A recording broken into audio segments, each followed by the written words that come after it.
सुष्मिता अपनी जेठानी शांति के साथ रहती थी। दिखाने को दोनों देवरानी जेठानी एक दूसरे से बहुत प्यार करती थी, लेकिन देवरानी जेठानी के बीच की लड़ाई उन दोनों के अलावा अगर कोई जानता था तो वो थे उनके पति।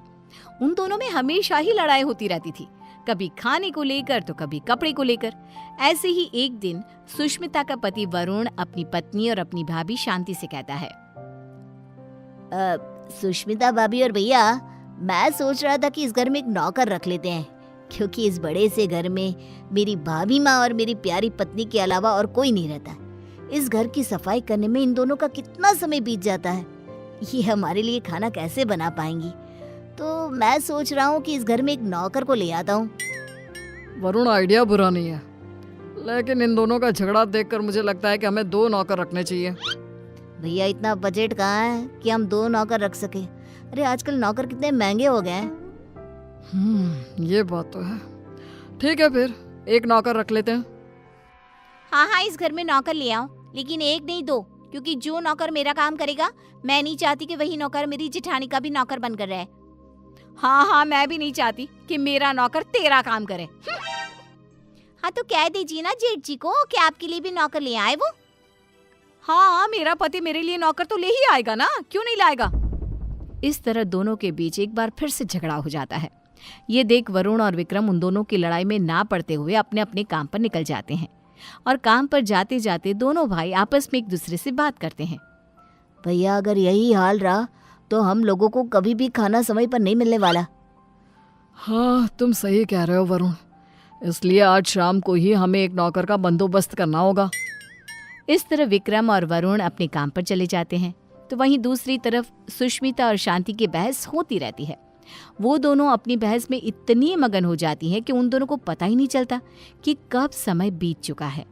ऐसे ही शाम हो जाती है, और शाम के वक्त जब डोरबेल बजती है, सुष्मिता दरवाज़ा खोलती है। उसके सामने वरुण और विक्रम के साथ एक नौकर दिखता है।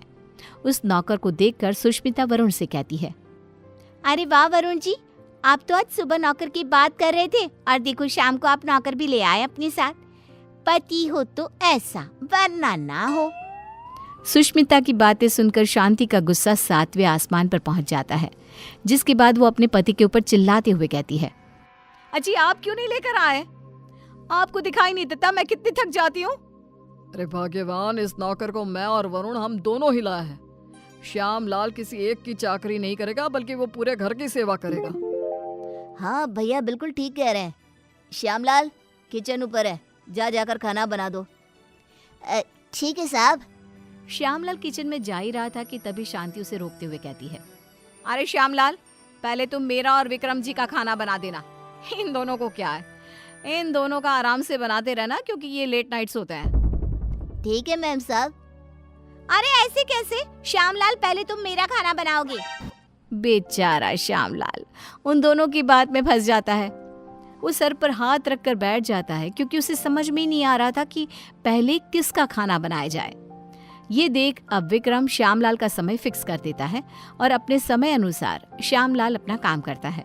कुछ दिन तो घर में शांति का माहौल बना रहता है, लेकिन एक दिन श्यामलाल कपड़े धोने के लिए सुष्मिता के पास जाता है और उसे कहता है, बेन साहब, कपड़े धोने के लिए हैं तो आप मुझे दे दीजिए, मैं अभी आपके कपड़े धो देता हूँ।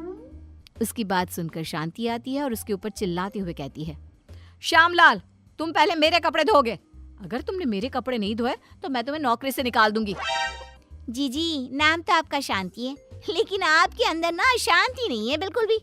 अरे इस समय वो मेरे कपड़े धोएगा। हाँ, श्यामलाल उन दोनों की बातें सुनकर फिर से एक बार फंस जाता है। दुखी होते हुए कहता है, मैम साहब, आप दोनों ही मुझे अपने कपड़े दे दीजिए, मैं एक साथ कपड़े धो दूंगा। नहीं, हमारे कपड़े एक साथ नहीं धुलेंगे। नहीं, हमारे कपड़े एक साथ नहीं धुलेंगे। उनकी बात सुनकर श्यामलाल बेचारा एक बार फिर कंफ्यूज हो जाता है, और वहां से मुंह लटकाए नीचे किचन में जाकर काम करने लगता है। ऐसे ही समय बीतने लगता है, और एक दिन श्यामलाल शांति के कमरे में कुर्सी पर खड़ा होकर पंखे को रगड़ रगड़ के साफ कर रहा था। ये देख सुष्मिता नौकर के ऊपर चिल्लाते हुए कहती है, श्यामलाल, तुमने आज तक इस तरह से मेरे कमरे की सफाई तो नहीं करी। अरे ऐसी कौन सी मेहरबानी करी है जेठानी जी, जो तुम उनके कमरे की इतने अच्छे से सफाई कर रहे हो। श्यामलाल कुछ बोलता तभी शांति आ जाती है और सुष्मिता को जवाब देते हुए कहती है, देवरानी जी, आप कुछ नहीं बोल सकती क्योंकि अभी आपके कमरे की सफाई का समय नहीं आया है, तो आप मेरे कमरे में आकर अपना लेक्चर मत दो श्यामलाल को। सुष्मिता मुंह बनाते हुए वहां से अपने कमरे में चली जाती है। कुछ समय बाद श्यामलाल सुष्मिता के कमरे की सफाई करने आता है। सुष्मिता श्यामलाल से अपने दरवाजे को भी घिसवाती है और अपने शीशे को भी चमकवाती है। कभी अपने कमरे के फर्श को अच्छे से रगड़वाती है और इस तरह श्यामलाल पूरी तरह से फंस जाता है। उसे समझ में ही नहीं आ रहा था कि इन दोनों को कैसे संभाला जाए, लेकिन वो बेचारा करता भी क्या, मजबूर था। ऐसे ही एक दिन श्यामलाल बाजार से सब्जियां लेने जा रहा था, तभी वो खुद से कहता है, क्यों ना मैं एक ही समय पर दोनों मेम साहब की सब्जियां ले आऊं और दोनों को अलग अलग समय पर दिखा दूंगा कि मैं अलग समय पर यही सब्जियां लेकर आया हूँ। यही ठीक रहेगा। इस तरह श्यामलाल सब्जियों को लेकर आ जाता है, लेकिन जैसे ही वो घर में घुसता है वैसे ही उसके सामने सुष्मिता और शांति खड़ी होती है। ये देख श्यामलाल के पसीने छूट जाते हैं।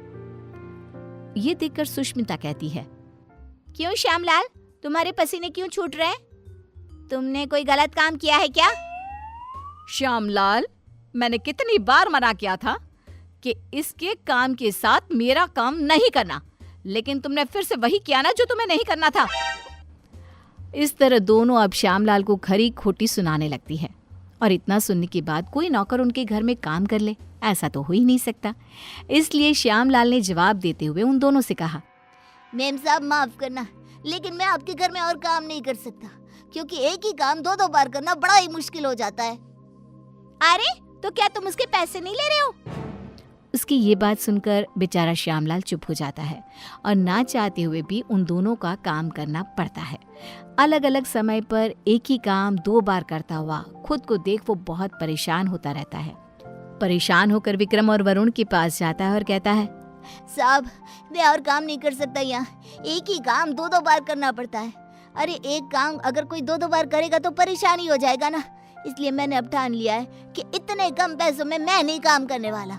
अगर आपको काम करवाना है तो आप किसी दूसरे नौकर को ढूंढ लो। मैं तो यही सलाह देना चाहूंगा कि आप दोनों अपनी अपनी पत्नियों के लिए अलग अलग नौकर रखना, वरना उस बेचारे का भी मेरे जैसा ही हाल हो जाएगा।